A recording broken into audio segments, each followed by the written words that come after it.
Bonjour, Mazin Yassine. Je vais vous expliquer aujourd'hui le rôle des différents composants qui constituent le radar Doppler. Donc, tout d'abord, avant de commencer, une petite précision. Donc, nous allons nous arrêter. Je vais m'arrêter dans cette explication à la sortie du port IF. Donc, tout simplement parce que toute la partie récepteur IF, clé radio-logiciel, nous ne l'avons pas encore implémenté dans le radar. Donc, nous avons Nous avons vu les notions de la radio logicielle, mais nous l'avons pas encore utilisé dans le cadre de notre projet. Donc voilà. Tout d'abord, le radar Doppler est constitué de différents composants actifs et passifs.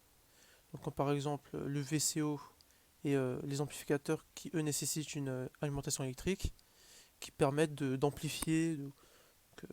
Le VCO permet de générer un signal et les amplificateurs permettent d'amplifier un signal. Tandis que le mélangeur, lui, il va générer plusieurs raies en sortie du port IF, vu que il fait l'addition et la soustraction des, euh, des différents ports RF et LO. Voilà, ce sont les trois composants actifs du système, alors que les composants passifs sont le, le circulateur et le coupleur. Donc, voilà.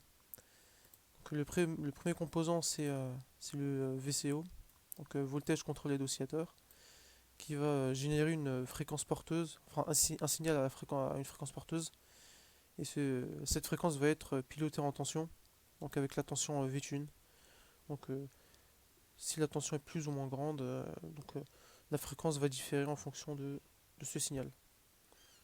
Le second composant, c'est un coupleur, donc qui va permettre de d'extirper une petite partie du signal qui va aller en direction de l'amplificateur et ensuite du mélangeur.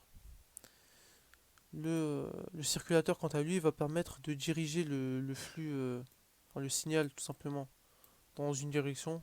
Donc la flèche ici détermine donc la direction du flux, tandis qu'elle va fortement l'atténuer dans la direction inverse, tout simplement. Ce qui va permettre d'atténuer toutes les réflexions qu'il peut y avoir en direction de l'antenne. Donc voilà. Au niveau des amplificateurs, il y en a deux. Donc un amplificateur ici qui va permettre d'amplifier le signal qui va sortir du coupleur, vu qu'il va être assez petit le signal. Pour pouvoir être utilisé avec le mélangeur, il faut forcément l'atténuer. Et le second amplificateur, qui va permettre d'amplifier le signal de réception de l'antenne. Vu que lui aussi va être fortement atténué par l'air environnant, qui va l'atténuer naturellement. Donc, euh, c'est aussi un LNA, donc un Low Noise Amplifier, qui va permettre de maximiser le rapport signal sur bruit du, au niveau de l'amplificateur, au niveau du signal. Et le dernier composant, c'est le mélangeur. On va mettre en bleu.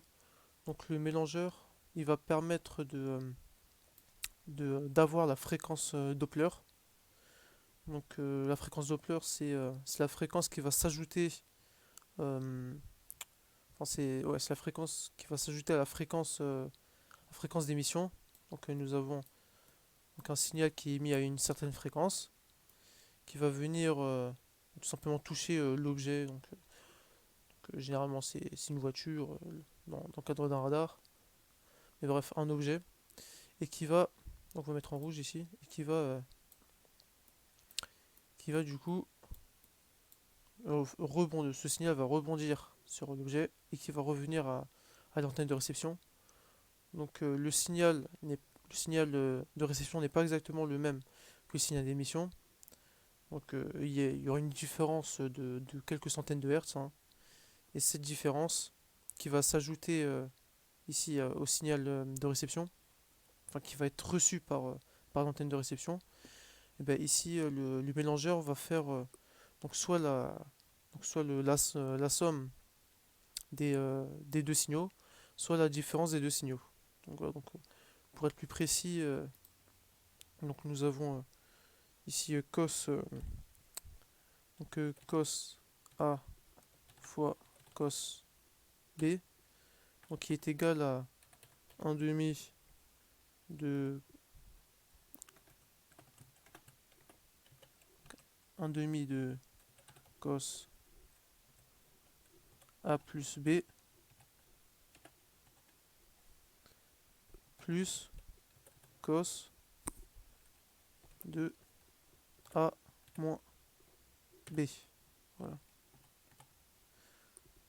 Donc ici, grâce à un filtre, nous allons, grâce à un filtre passe-bas, nous allons, on va dire, éliminer le cos A plus B pour avoir uniquement le cos A moins B qui, qui sera la fréquence Doppler.